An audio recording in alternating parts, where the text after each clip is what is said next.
Go ahead, inshallah. Wa alaikum salam.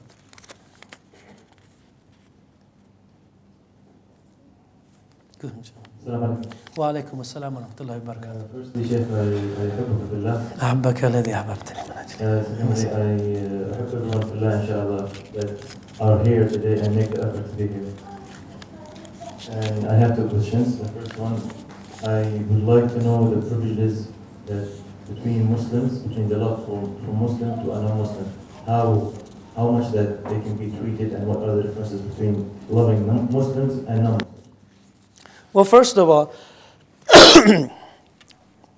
as Muslims, we always stand for justice. And when we love somebody for the sake of Allah subhanahu wa ta'ala, you have to understand your love is for the sake of Allah. That means that you love whatever Allah subhanahu wa ta'ala loves. And the most beloved thing, the most beloved deed is the belief in Allah subhanahu wa ta'ala. The greatest deed is La ilaha illallah, Muhammad Rasulullah. And the greatest sin is shirk. So no matter what deed a person, a non-Muslim, may do, the great sin, or the sin of shirk in itself is greater than any other good that in comparison to what they did. But at the same time, as Muslims, we should always be kind. We should always be nice.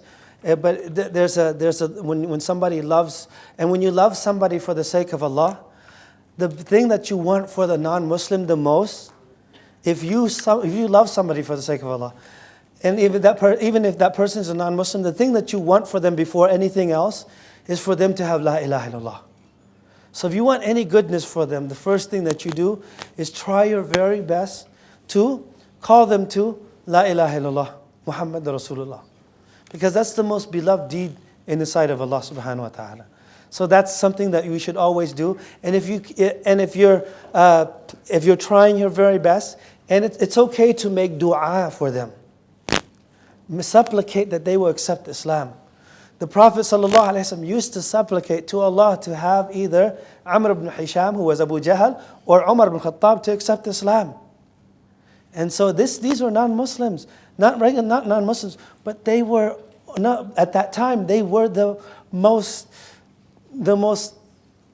vicious enemies of Islam, the harshest people towards Islam and the Muslims.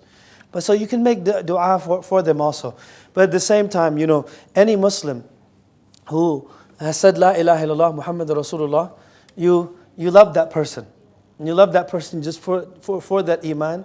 And any bad deed that he might have, you dislike him just for those bad deeds, and you make dua for him, and you find an excuse for him, and you try to call him and change him, help him out to be a better person if you love that person for the sake of Allah. And if you love somebody for the sake of Allah, then you should always remind them. And that's why the Prophet ﷺ said, Al-mu'min mir'at al-mu'min. A believer is a mirror of another believer. Because sometimes, what does that mean? That means that you yourself, some of the qualities, the bad qualities that you might have, the worst of them, you don't even realize, but your friend knows. And so a believer, always remind, it's just like when you have a spot on your face, you don't see it, but it's the most important part of your body, and it's the most significant that everyone can see all the time. But you don't see it yourself, but your friend sees it. So you have to tell them. And if you love somebody, then when you see a fault, you do the best that you can to try to remind them. And you don't give up, just like you yourself wouldn't want others to give up if you were in that situation. To continue. So before anything else, you put yourself in that person's shoes. If you were that person, how would you want yourself to speak to him? So put yourself in that person's shoes if you love them.